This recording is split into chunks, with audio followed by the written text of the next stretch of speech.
காகத்தின் ஆசை. ஹாய் குட்டீஸ், காகத்துக்கு திடீர்னு ஒரு ஆசை வந்துச்சு.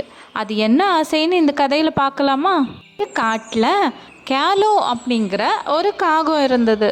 ஒரு நாள் கேலோ மரத்தில் உட்காந்து பக்கத்தில் இருக்கிற ஏரியோட அழகை பார்த்துக்கிட்டு இருந்தான்.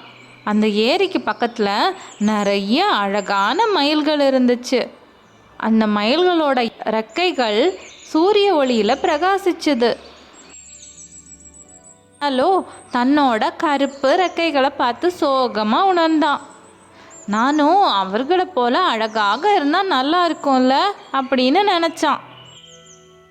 தரையில் இருந்த கொஞ்சம் மயிலிறகுகளை கேலோ பார்த்தான். அதை பார்த்து தன்னோட ரெக்கைகளுக்குள்ளே வச்சுக்கிட்டான். இறகு வச்சதும் கேலோ தன்னைய மயிலாவே நினச்சிக்கிட்டான்.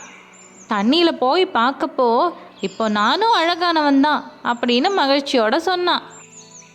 கேலோ தன்னோட புதிய ரெக்கைகளோட மயில்கள் பக்கத்தில் போனான்.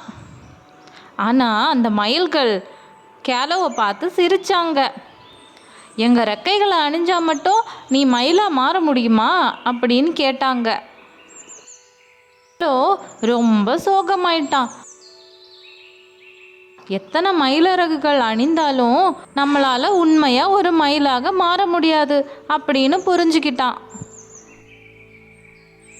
மயிலிறகுலாம் எடுத்து போட்டுட்டு தன்னோட மரத்துக்கு திரும்பி பறந்து போயிட்டான். அப்போ ஒரு புத்திசாலி ஆந்தை அவனை பார்த்து, கேலோ, மயிலாக மாற வேண்டிய அவசியமே இல்லை.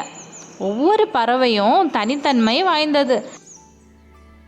நீ வேகமாக பறக்கக்கூடியவன், அதுவும் இல்லாமல் புத்திசாலி, மேலும் உன்னால் சுதந்திரமாக எங்கே வேணாலும் பறக்க முடியும் அப்படின்னு சொல்லிச்சு. அந்த நாள்ல இருந்து கேலோ தன்னை கொண்டாட தொடங்கினான். நாள்ல இருந்து கேலோ தன்னோட சிறப்பை மட்டும் நினச்சி பெருமைப்பட்டான். மற்றவங்கள மாதிரி மாற ஆசைப்படவே இல்லை. கதை புரிஞ்சுதா குட்டீஸ்? இந்த கதையோட நீதி, உண்மையான அழகு நாமளாக இருக்கிறது தான். மற்றவங்கள மாதிரி மாற முயற்சி பண்ணக்கூடாது. ஒவ்வொருத்தரும் தனித்தன்மை வாய்ந்தவங்க இல்லையா?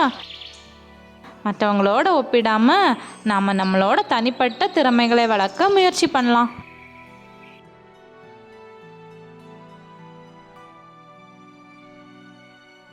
இது மாதிரி நிறைய கதைகள் தினமும் பார்க்க என் சேனல் சப்ஸ்கிரைப் பண்ணுங்கள்.